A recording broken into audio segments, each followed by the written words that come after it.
marefo tanteraka ny mpiasa, marefo ara-ekônômika, marefo ara-tsôsialy.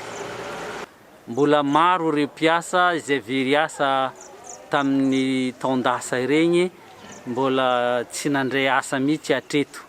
Maro le orinasa izay zara raha mihodina. Mahery ny ray hetsy ny mpiasa very asa tao anatin'ny confinement. Ny amin'ny sehatry ny tourisme fotsiny zao dia 4,000 sy 4 alina. Izay zany mahatonga zay mitainy hoe mbola mahazo ny ampahatelon'ny mpiasa no tsy tafaverina ny asa.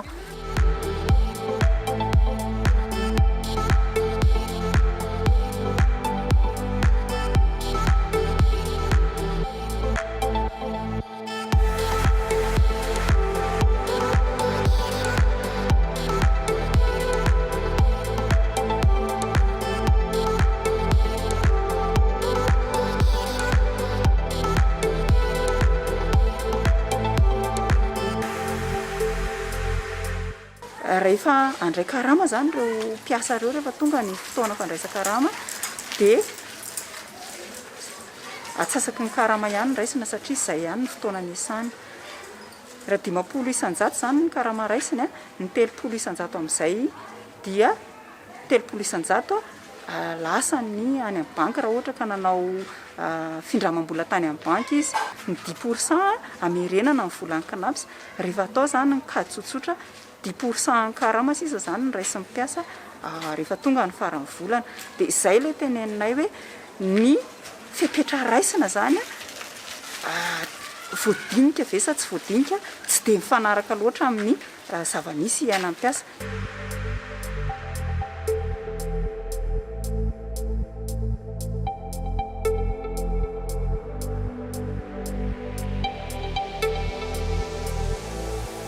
Ho an'ny syndicat manokana, raha resaka tolona syndicat zany no resahantsika dia tena